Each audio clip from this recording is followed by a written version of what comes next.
Whole month of magical moments created by Cote d'Ivoire and projecting the positives of the African continent in different ways. Well, it came to a close and the host and win agenda was fully achieved, topping it up with massive ecstasy for the people.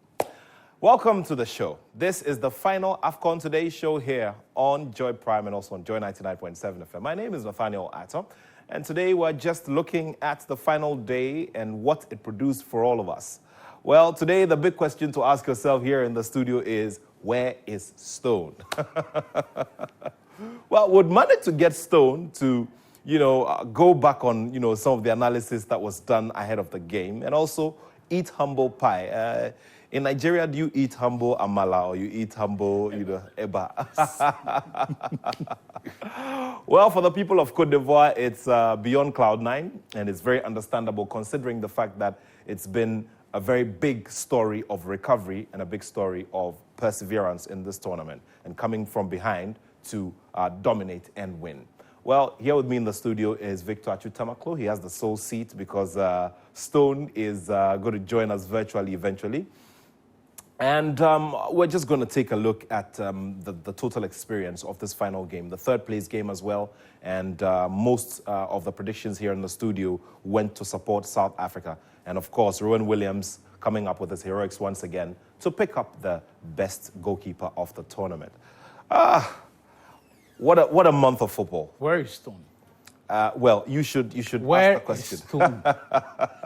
Look, I cannot accept that after all the yippee yapping, all that Stone said, and not just Stone, every member of the Nigerian fraternity, they've said quite a bit, and how we couldn't see this, and all the trolls to, even if Nigeria beats Tajikistan, they find a way to draw Ghana into the picture. Yeah. But just when they lost, they have all disappeared. Why? And to where? We will smoke them out. I've told the producer, wherever Stone is, he has to produce Stone. Otherwise, this show will not end. This show will not end. This year, we no go gree give anybody. You. So Stone, wherever you are, if you are listening, appear on the show. Stone. You are looking into my eyes. Appear on the show. Anyway. Don't want trouble. Appear. Anyway, so William Trost-Ekong is a whole subject to also discuss because, like you mentioned, at a certain part, of the tournament, he is one who's shown leadership and understands what it means to play for the Super Eagles. These are your own words. He brought it to an all-time high, in the final game as well, stepping up to convert that penalty and give the Super Eagles a big lease of hope that it was possible to get it done. Nigeria, in many ways like Ghana, are very demanding when it comes to their national team players, more so from the leaders of the national team. And so in the past, they've always demanded someone with personality, someone with character, beyond just the natural ability to actually play on the pitch and be the best player of that team. And I think that in Trost-Ekong, they have found someone who embodies everything that a Nigerian leader has to have. Yesterday, when he scored that goal, I described him as a warrior because up until the Seb Haller goal, he was winning every 50-50 ball. He was first to every cross, headed each of those away from harm's way. When his teammates made mistakes, he could encourage them. There was a moment that I thought was very touching when Nwabali and then Simon Adingra got into that altercation. Later on, the appeal for a penalty when Max Gradel went down under the challenge from Ola Aina, and Nwabali got a bit upset that he thought Max Gradel was play acting. He went there to try to calm things down. He had the presence of mind to read that situation and realize that if he did not de-escalate the situation, the youthful exuberance of someone like Stanley Nwabali could push him into saying something, doing something that in the spell of the moment may throw a spanner in the works of what till that point had been a very disciplined, very good performance from the Nigerian team. So he checks all the boxes in terms of the emotional intelligence a leader ought to have. He has that. When he has to show that personality and strength and drag his team on, pull his forces together and mobilize them forward, he's shown that. When it came to the simple job of defending, he's embodied that. And we simply cannot forget the important goals that he scored in these tournaments for Nigeria. And at each stage, each goal he scored has been super crucial. The goal in the group stage, the goal in the final itself, the penalty shootout versus South Africa, he showed that. And for me, it's only goes to prove that this is someone who made a deliberate effort to understand what it means to play for Nigeria. Because if you didn't go through the mill, if you didn't play football in Nigeria, if you didn't play for all of the national teams, the character of the national team is something you simply will not have. It's not something you can manufacture. It's not something you can wish into existence. You have to be taught. You have to be told what it is that is expected of you. But even more importantly, it is something that you have to experience to be able to reflect it when need be. And that is one thing that, unfortunately, a lot of the federations on the continent have not been able to do, which is help our brothers and sisters who, even for those who were born here, didn't really spend too much time in the national teams and so did not have that education. And so when they get their call-ups or for those who need registration or naturalization to play for the country, when that process is concluded, we ought to take them through a period of acclimatization, right? Just so they can understand what the people expect of them and what it means to wear the national team and what values you have to reflect when the match starts, when you are around the national team. And I think that the successes of Trost-Ekong, you might want to extend that to Ademola Lookman, who earlier in his career was given the opportunity to play for Nigeria. He turned his back on them. Later on, they had to call a truce, and he made the decision of coming to play for Nigeria again. They have managed these situations such that, yes, there is an admission that some players may have said no, may have spat in the face of the country in the past, but there is an admission that that decision may be, with hindsight, may not have been the best of decision, and that the need for efforts to be made to ensure that they bridge the gap between those who may have been offended by that decision in itself, by the conduct in the past, and just to essentially create an enabling environment for those players to come in and then thrive. And while we say that there are many things undesirable about the way football federations on the continent are run, maybe Nigeria themselves, this is one area where they seem to have aced it, because you have young players who spent, years and years in the UK, in Italy. Ola Aina is an example. Chelsea, Torino. I'm not even sure until about 5 or 4 years ago he had that many games for the Super Eagles. But over time, in this tournament, for me, is when he's really shown himself when the chips were down, when a lot of people did not have faith in the Super Eagles. They are the guys who have shown up and excelled for Nigeria. There's AFCON. So you're talking about Ola Aina. You're talking about Trost-Ekong, Ademola Lookman, Simon Moses, Emmanuel Denise, even in the past, and all of these boys who have come in. And so even in the face of defeat, there are very beautiful storylines that Nigeria can look at and be happy, except that there is nothing that can compensate the AFCON loss. There it is. And so this trophy, once is not in your hand, becomes a completely different conversation. And once again, we'll say kudos to the Elephants of Cote d'Ivoire winning it again in the new era. Well, we'll be having some more conversations around this final and the third place game right here on this final episode of AFCON Today. So you stay right there. We'll do a round of messages. And after that, we continue. We'll bring in the man with statistics who's been amazing this season of football. And do remember that the show is proudly sponsored by MTN everywhere you go.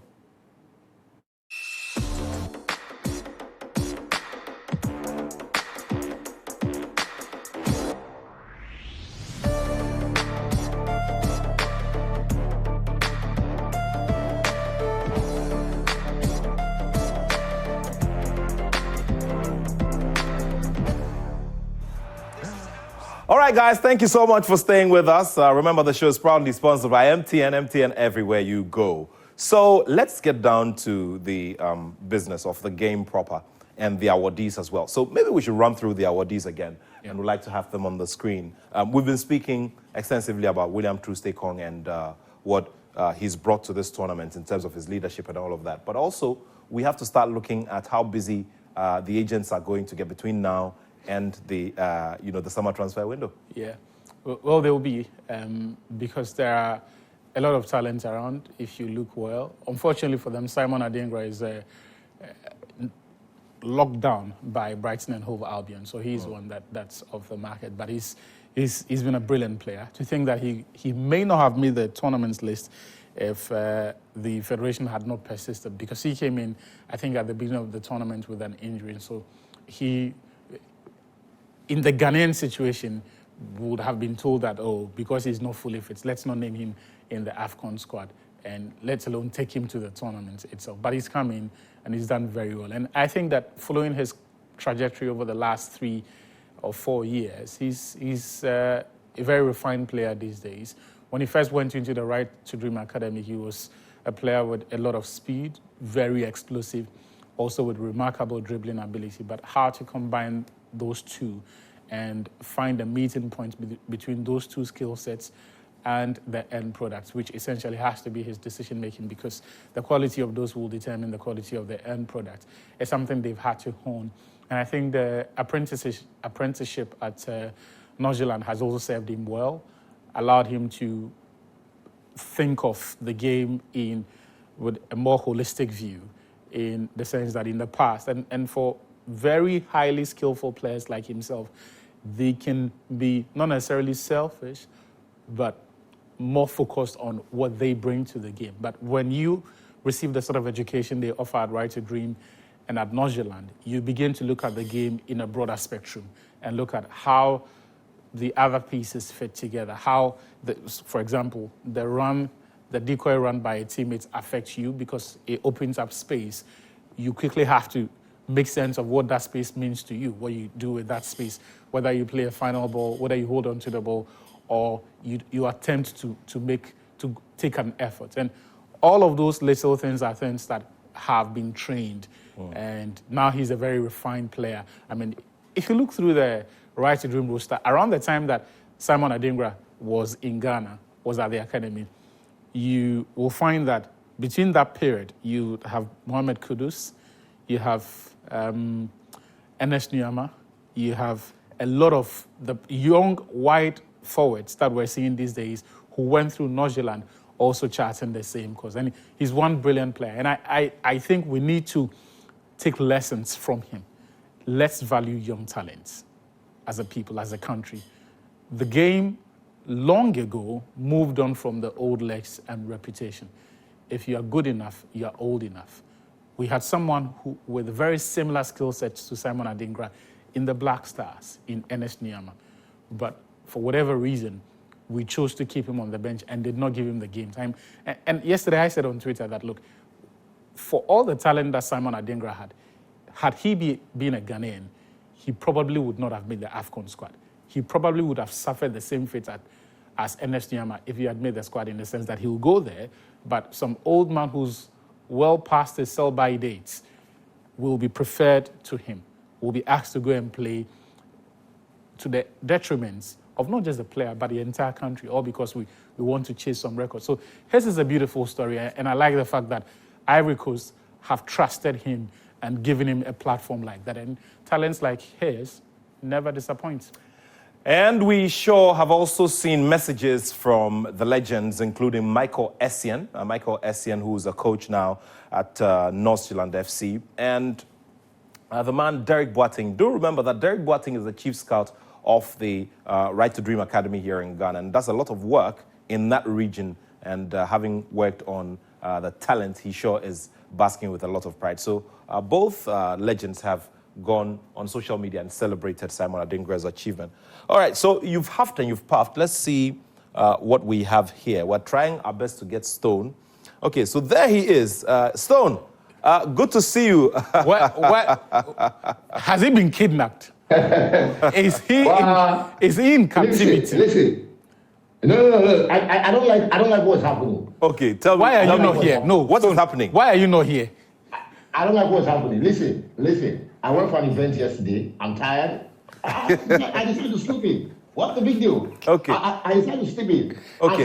And let me say one more thing. I don't still know the color of the Ivory Coast jersey. I don't know what the color is. Why? I don't know if it's orange, if it's yellow, if it's light yellow, if it's light blue, if it's light orange. I don't know what it is. You are very sure about that? And the CoteD'voire jersey, and I still refuse to know the color till today. Nat, have you noticed that even though the images from his feed are not sharp, you can tell his pupils are dilated. He didn't sleep at all. He's been crying all night. Stone, why? Stone, let's have a look at this video first before we continue the conversation with you, Stone. Have a look at this video. So who is winning? See, what you are saying is an insult. Because first of all, the first I will ask you is that what is the color of CoteD'Ivoire jersey? You yourself, you don't know. I say it's orange and green. Orange and green. Is that the orange? It's orange. I've seen orange. That's not orange. Hey, their jersey does not have color. It does not have. That is not orange. I've seen orange. I know what orange. Where's orange? If I see orange, I know what orange is. Which one are orange? This looks more orange than this that. Is yellow. This is that yellow. Which one? This one. This one orange. Which one is the orange? This one the background now. This is red now. It's not red though. This is orange. This is orange. Okay, this orange now CoteD'Ivoire jersey. Is it the same thing? Theirs is a so shade. So their own is light orange. It's hotter. So it's light orange, meaning that we will light them up. Yes, it's light orange. So we'll put fire on it and burn it. It's light orange. Omo Naija. Destroy them. See, we beat them already 1-0. We'll still beat them again. Omo Naija, Sunday evening. In fact, Monday, I'll play this video on air. Me and CoteD'Ivoire is an insult to you. Don't ask that rubbish question again. I will absolutely humble CoteD'Ivoire. I will destroy them. End of story. Their magic has ended. That man they use with Senegal. But I want to thank them. I want to thank CoteD'Ivoire for removing Senegal, you know.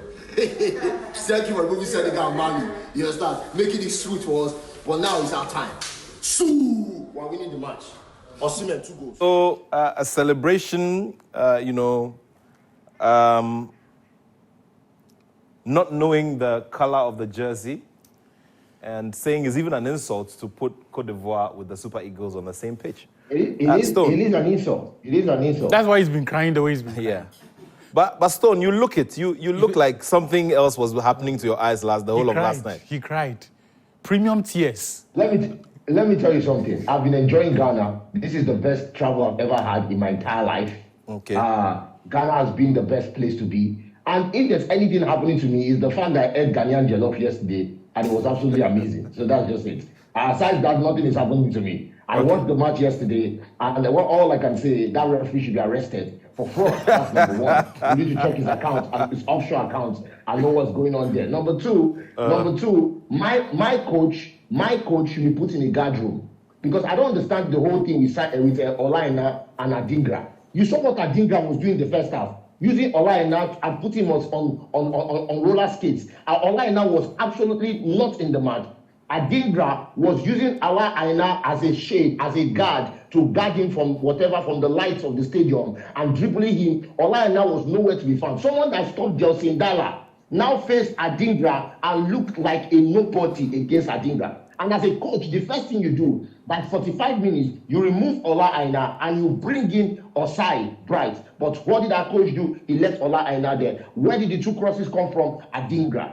And what happened? Kessie scored, Hala scored. And I have to say this, as a human being, it is a beautiful story. Sebastian Hala went through the whole thing with testicular cancer, was out for a long time, and then came back, winning the AFCON, scoring the winning goal. That is a beautiful story. But I am pissed off that my coach did not anticipate this, did not remove Ola Aina, did not bring in the necessary player to stop Adingra. If he had done that, Nigeria would have won the game 1-0.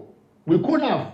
Okay. That did not happen. So what happens now? Because your coach is just about getting into the final, moments of his contract. Okay, you wouldn't want him to stay. Clearly, would you want him to stay?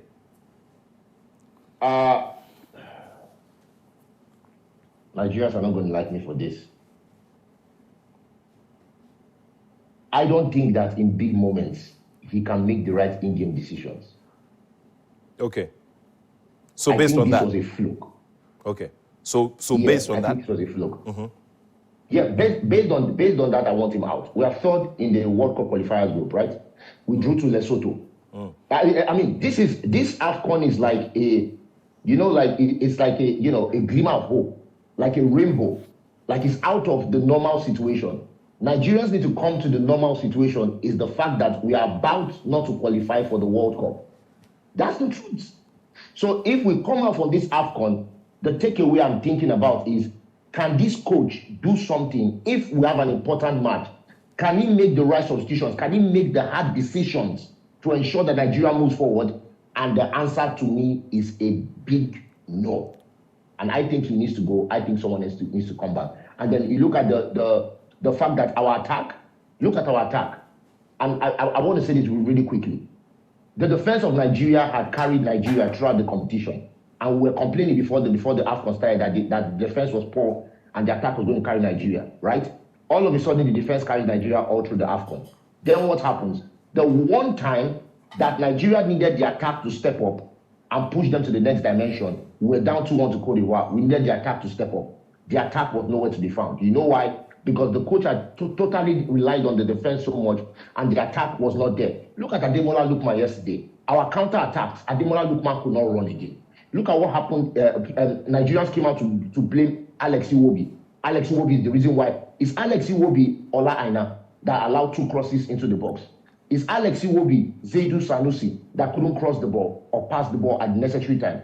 It's Alex Iwobi, Lookman, that couldn't run for the counters again and started jogging and started walking on the pitch for counter-attacks. It's Alex Iwobi, all these guys? He is not. So at the end of the day, you can blame Alex Iwobi all you want, and Iwobi had his own challenges. But Iwobi is not the main reason we lost yesterday. If the coach had made the right changes, we would have maybe drawn the match against CoteD'Ivoire, gone to penalties, Wabali will save 3, and then win again. Simple as that. Well, in Wabali is not Rowan Williams. Williams gave us, proof that he still has a lot of it in him, even though he was unable to come to the party on one of the most important days, which was to get them into the final. But he gave, that he really is the man and he really still has something in him. Now, so Stone has admitted that, look, the coaching decisions were not right on the day, and because of that, the coach has to go. All right. How do we go for, you need to unmute, yes. Okay. We can hear you, I can hear you. Yeah, now. Okay, I want to say something before Archie jumps in, because, Archie is like, to me, Archie is one of the best guys in Ghana. And you see, when Archie starts, we are watching the show on TV usually. We usually see that we're watching Archie like this. Let me tell you something. Because I'm leaving Ghana soon, I just want to say something about Archie. Then I say something else about, and I've said this many times in the house. I don't know how Archie knows the information he knows. I'm just being realistic. The brother has an encyclopedia in his head. And I don't know how he does that, but he has so much information that when he's talking, I'm like, how does he know all these things? It's not cramming, because it's knowledge. The way he's explaining it, there's a difference between cramming and all those things. Yeah. The way he's explaining it is different. Archie, to me, is one of the best analysts I've met, and I've met all kinds of analysts in Africa and the world. Archie is at that top place where you're looking at. If you want somebody to bring in the in-depth, he's one of the best in Africa. He's one of the best in the world. That's the truth. His knowledge of football is bang on. And when you look at Nat, and look at the way Nat is able to coordinate this show, coordinate all the shows he does, and still do it like on a different level. I'm just saying, I'm appreciating Ghana, because in Ghana, I met some of the best analysts I've ever met. Fentor, Nat, Archie. Those are the 3 guys that really, and there's one other guy I met, I've forgotten his name, but Ghanaian guys, Ghanaian analysts, they are very thorough. They have the information. They will bring the comedy when it's necessary, but not too much of comedy. It's more of insight. It's more of in-depth analysis. And I'm telling you right now, I've met a lot of people, but if I want to talk about analysts anywhere in the world, I'm going to refer back to Ghanaian analysts, because I'm telling you right now, they know their stuff. It is the truth. If there's anybody that knows their stuff, is Ghanaian analysts. And I am really, really I've been honored to sit down beside some of the best analysts I've seen in the entire world, and they're from Ghana. And that's the reality of it. That's the truth. Sorry. Thank you. Thanks for the compliments. But at least you know the color of the Ghana flag. Yes. Just one advice. I know the Ghana jersey. Just one advice. Stop eating eba and amala. And become a Ghanaian. That's the secret. Actually, they told me to stay in Ghana. They said I should stay in Ghana. They said don't go back to Lagos. Don't stay go. In Ghana. Don't go. Stay here. But we know what to do. You know, away from all the jollof and everything, we know what to do. But we'll discuss that off air. You know that, right? So just before we wrap up with you, Stone, it's been wonderful having you here as well.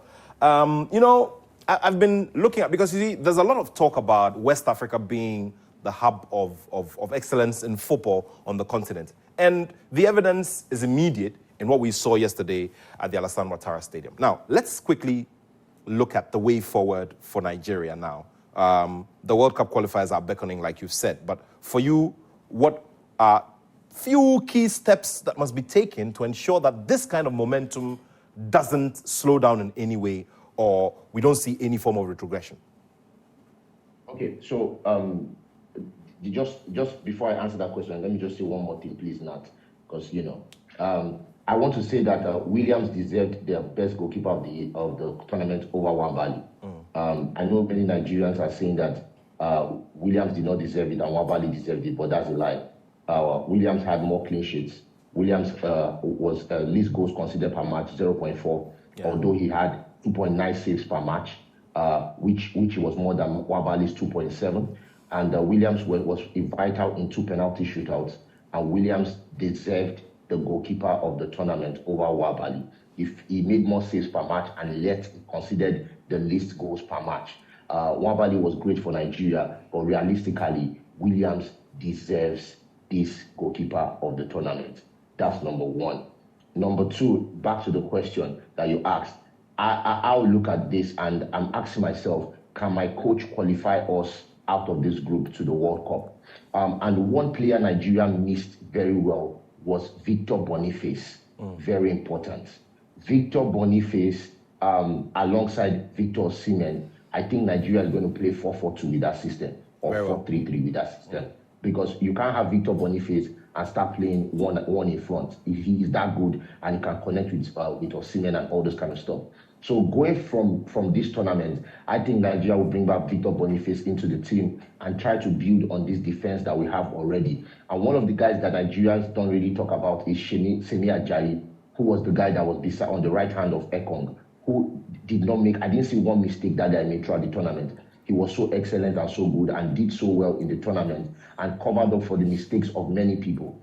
And what I want to say is this: Nigeria can build on this defense. Nigeria can build on this attack. Nigeria can bring Victor Boniface into the team. And I think if they integrate Victor Boniface back into the team and play with this identity of defense that we already have with Calvin Bassey, with Ekong, with Semi Ajayi, with all these guys, I think we can qualify from this World Cup group. But would I want this coach to lead me to the World Cup? I don't think so. Okay. Not because of his defensive mentality, but just because that he doesn't make the right in-game changes like the CoteD'Ivoire coach, who is so intelligent and brilliant and knows exactly what to do at the right time. All right, Stone, thanks so much. We sure are going to pick up this conversation on the Super Eagles of Nigeria and the way forward, because, I mean, when you look at certain teams in West Africa, in the recent era, in the new era, they have been torchbearers for the African continent without a doubt. And it's very important that we look at the trajectory, how they're going to play, because when the countries get to the World Cup, it sure will be them representing the whole continent. And that's as simple as that. And we need to show well and show quality. So these are conversations we're going to pick up. But hey, big salutes to you. Thank you so much. It's been wonderful having you here. But like I said, the other conversations, Achu has been, conniving with the guys here. They are going to make sure that you stay. but something will bring you back. Ah. We'll have to discuss that off air. Yeah. We'll have to discuss that off air. Off air. Yes. Yeah. Uh-huh. Yes. We will. But our condolences to you and to all of Nigeria, since you are still in mourning. You know. Yeah. Achoo, condolences, come on. It shall be well. It shall be well. Don't worry, it shall be well. All right, Stone, catch you and safe flight back. We're going to talk again. All the best. Thank you. Stone there, he is a celebrated TikToker with us throughout this period. And of course, the demands of the day just made him relax a little bit because it's been tough, handling not being able to win the tournament. For I didn't expect he would cry this much. It's just bants. It's just banter. It's just trolls, Nigeria. Don't take it to heart. Let's now get into the moments of football philosophy and football statistics. So Karim does his walk of stardom one last time here on the show. And, he moved in a zigzag format. I don't know what that means. Yeah. I thought he had stopped. What is informing the whole zigzag movement? Tell me about it. I'm sad the AFCON is ending. Aren't we all? Aren't we all? Yes. We've seen beautiful things at this AFCON. Yeah. Some people will say that it's challenging the World Cup, and we are not far off. You just have to maybe add on to it, not go back to what we are used to seeing. What is going on social media? What caused that? Some people are logging out of their Twitter accounts and that sort. What is causing that? It's neck pressing, constant neck pressing. This is more intense than the German gegenpressing. What I'm saying is that why are Ghanaians trolling at the Nigerians? Well, the simple reason is that they were just praying that number 4 will still remain up there and remain special to us, so that nobody gets close. And Nigeria was getting close. They were just one step away. And if they had won this, that would have been it. And also because they were talking too much. Yes. They and it reminds you of the legend, Daniel Amokachi, and that 360 video he did in the stadium ahead of the World Cup I haven't qualifiers. forgotten. I haven't forgotten. Later on, when Ghana qualified ahead of Nigeria, the legendary Anthony Baffo also did a very nice 360 video. There is the Amaju Pinnick video where he met the press after the playoff draw was conducted and Nigeria drew Ghana. And people asked him, journalists asked him his views on the draw, and he said, how can you ask such a question? Nigeria will be at the World Cup. He says, Qatar wants to see Buhari, and Buhari will be at the World Cup. And they have a very unique way of pronouncing the name Buhari. Yeah. Like the H goes silent. And then the R is pronounced with a certain roll of the tongue. Yeah. Yes. Almost like a French pronunciation. It is a clip I will never forget because he essentially presented a case where it was a given for Nigeria and especially Buhari to be at the World Cup. Well, Nat, I've mentioned the name of this Chinese philosopher before, and it's only on a good note that I close with it. Luatu. Okay. What did Luatu say? He says that he who boasts of his accomplishments heaps ridicule on himself. That's it. Correct for 3 points. Correct. Very consistent with the times. Please repeat it for us. He who boasts of his accomplishments heaps ridicule on himself. That is the sermon for the day. That's it. Yes. That explains everything the Nigerians are experiencing today. The game we've seen on yesterday, it's an answered dominance from the start. Yeah. The Nigerians didn't have answer to all the questions CoteD'Ivoire were asking of them from the start.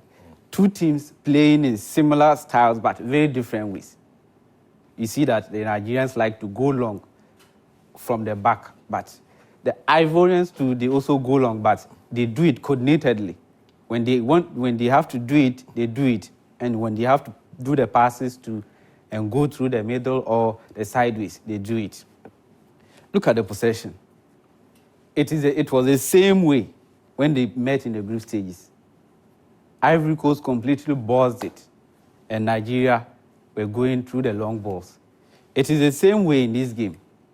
21% of the about 248 passes they attempted were long balls. But it didn't work because the Ivorians had the antidote to it. Look at shots. This is the lowest they've attempted at this tournament. And the shots on target for them, 1. That is the joint lowest. Also against Guinea-Bissau, where they attempted 1 shot on target and scored 1 goal. Cote d'Ivoire, the Ivory Coast, Nigeria attempted 5 shots and Ivory Coast attempted 18. That is almost that's triple of that, more than triple of that. Complete dominance, expected goals. Up to this point, Nigeria has never had an expected goal of less than 0.5. It means that they were not even expected to score a goal in this game. But because of how brilliant William Trost-Ekong is, he towered over Sergio Aurier and scored that. And just expectedly, the Ivorians were expected to score 2 goals, and they did just that. This is more important here. Possession lost in a defensive third. On Friday, when we were previewing the game, I talked about how the Ivorians press. Sekou Fofana, Seri, and then Frank Kessie carrying the ball really well. They don't even allow the Nigerians to move the ball out of their own half. That is why we have to move on to 2 players that were key in deciding how the game went. Let's first look at Ola Aina. Remember against Angola, when they faced Angola, I talked about how brilliant he was and just Dala being poor in that game. This game is a reverse. Look at the number of tackles. 0 for him. He's off. He's dribble passed 3 times. And clearances. Made 4. A player of his sort is always bumping forward, not at the back trying to make clearances. And this game, we'll look at the pass maps. He was really restricted. The questions Simon Adingra was asking of him, there was none. And a player of his sort, he's the second most creative player for Nigeria at this AFCON. And this game, he created 0 chances in that game. Let's move on to Simon Adingra. That is contrast of the performance of Ola Aina. Adingra created 6 chances in that game. That is the most of any player. Completed 5 dribbles, all of them through Ola Aina's position. 5 dribbles, all of them through that side, and entered the opposition box 9 times. That is the most of any player. He's having a full day in that game and crucially created the 2 assists. Now let's move on to the pass maps. This is what I just explained. Let's move on to the pass map of Nigeria. This is how scattered it is. Looks like they just put 1 player at the back, another here, and they're playing long balls to each other. Yeah. And that didn't really work out for them. I said it that there are 2 teams that like to play the ball to each other. This is Ola Aina's average position in the game. This is the joint least, most advanced position he's done in this game. Playing as a wing back, he's usually either on the center way line or above it. But this game, because of how much questions Simon Adingra was asking of him, he couldn't move forward. He was stuck to his defensive area. Now let's move on and see what Simon Adingra did in that game, his average position. Adingra's average position, this is Aina's average position. And Adingra was much more higher advanced than Ola Aina would have liked. So basically, Ola Aina did not cross this. Did not cross this. He crossed, but the average, he didn't. He's on his own half when he was supposed to be bumping forward, trying to put in crosses or trying to help in Nigeria's build-up to creating chances. Let's show the Cote d'Ivoire pass map. Okay. So this is Simon Adingra. Yeah. Ola Aina's average position was just around here.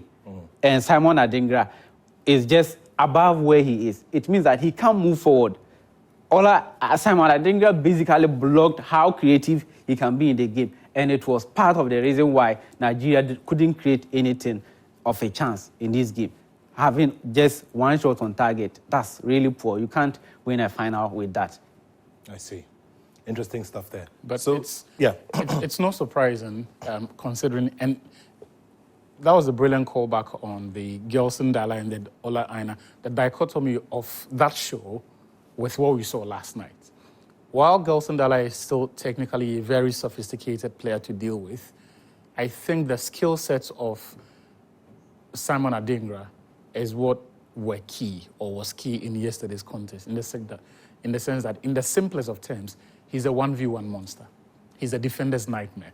He can, and as I explained earlier, can combine a mix of pace, dribbling ability, and remarkable decision-making to go with. Very good with both feet. Exactly. So when he has to pause, draw the opponents or tease the opponents to get closer, when he has to engage, he at every single game state, he makes the right call. When he has to whip in the cross, he knows how to.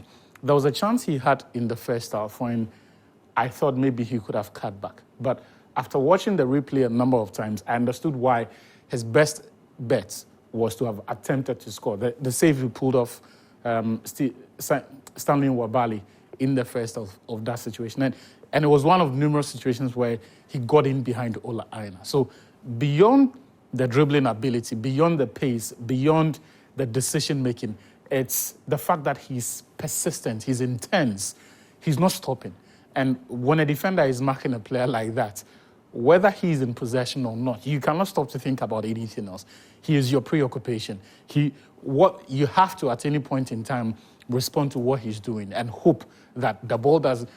You only breathe when the ball doesn't come to that side of the opponent's attack. And unfortunately for Ola Aina, look, you play that game 5 or 6 times, it is still going to play out the same way because the Nigerian defense yesterday was the same as it was post the Equatorial Guinea, which is to create the overloads in the wide areas, essentially to provide the extra layer of protective cover for their wing-backs in order to ensure that they are not exposed. So whenever Simon Adingra or anyone on the flanks got possession, you saw that an extra midfielder or an extra defender got close to provide support. But still, when you have the quality that Simon Adingra has, sometimes it doesn't make any difference. Big revelations indeed in terms of, what we're seeing talent-wise at this tournament. And that obviously is what is becoming the big conversation after the Africa Cup of Nations. Now, you have this chart which is also showing us who dominated at which tournament in the last 10. So this will be for the last 10 best performances of the AFCON. Player of the tournament. Is obviously the Egyptians during their glory run between 2006 and 2010 would have their players. And I fondly remember the Hosni Abdurrahman performance in 2008. For my money, the best performing midfielder that the AFCON has seen in the modern era. In the modern era. I don't think we've seen anyone as dominant. It's also interesting that you had an Ahmed Hassan do it in 2006 and then come back in 2010 to do it again. To do it again. I mean, look, these are the guys who make it impossible to mention Mohamed Salah in the midst of greats of Egyptian football as far as African football is concerned, because their legacy is there. They have written their signatures over consecutive AFCON tournaments. I mean, you have a Hussam Hassan, for instance. You cannot tell the AFCON story without them. And then you've got Christopher Katongo in 2000. Yeah. And he got a promotion in the military due to this performance that he put up in leading that tournament. Yes. And then I think from 2012, we saw the turn of the forwards or the wide players, because between 2006 and 2010, you had the central midfielders. Then in 2012, Christopher Katongo, Jonathan Petrepa, another wide player in 2013, Christian Atu, another wide player in 2015, Christian Basagog, another wide player in 2017, before you had another midfielder in Ishmael Benasser winning it in 2019, and then it reverts back to Sadio Mane in 2019 among the wide players or the forwards.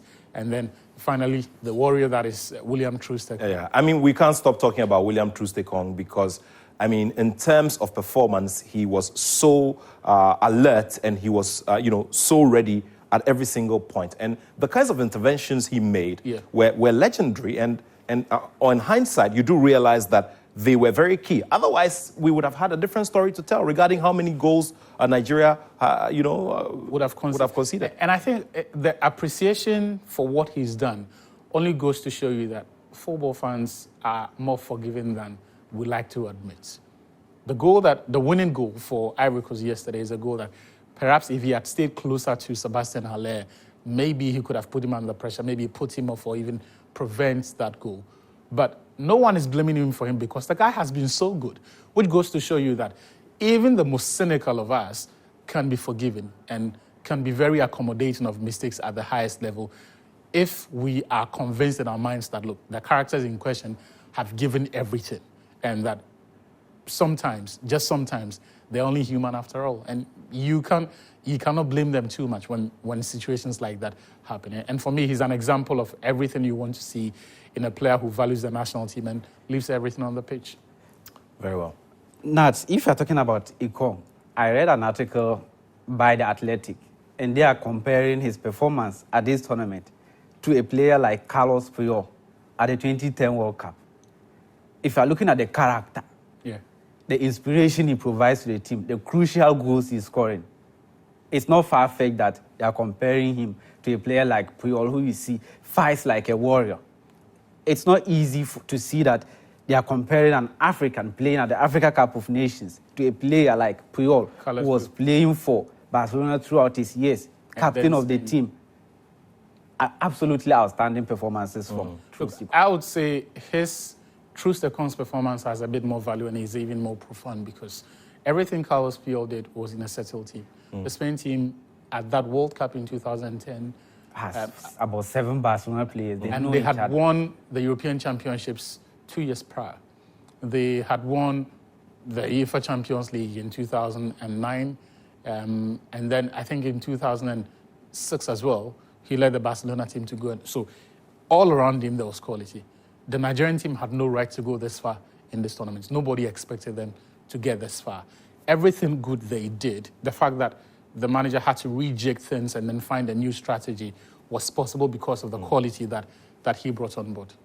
Achu, thank you so much. And thank you so much. Check out social media in a couple of hours. We're going to see, you're going to see some of the moments of philosophy, sport philosophy. Achu, thank you so much. It's been wonderful. And we're just praying that another one comes quickly. The Euros are coming soon. Yeah. But more importantly, the AFCON is coming back next year. It has to come back quickly. Yeah, quickly. And so would like to say a very big thank you to our backroom staff in football terms, led by Sarah Opari, the indefatigable Sarah Opari, and every single member of the camera crew, production, Martin, Fidel, Mubarak, I can see Razak here as well. Everybody, every single person. It's been wonderful. It's been a wonderful season of football. Manasseh, we see you. Thank you guys so much. It's been wonderful. It's been amazing. And we sure are going to deliver for you another very big one as we enter different seasons of football. So from all of us here, it's massive gratitude. So much thanks going to our sponsors, MTN. And we're looking forward to even more collaborations as we go along. To the teams, Joy 99.7 FM, and also Joy News, we say thank you. It's been a wonderful collaboration as well. So congratulations once again to our friends in Côte d'Ivoire. Félicitations is what they'll say in French. And we will be back with something else. The qualifiers continue, and there's still more to come in these seasons as we also look forward to the wrap-up of the big transfer windows. The Africa Games for us here in Ghana in the media is our next line of focus. We've got very little time to go. It begins late this month and goes through to next month. We will be bringing you very important interviews and very comprehensive reports as regards progress towards this tournament. All of those will be happening here on our channels. Thank you so much. Big salutes to all of you. My name is Nathaniel Atto, and I have love for sport.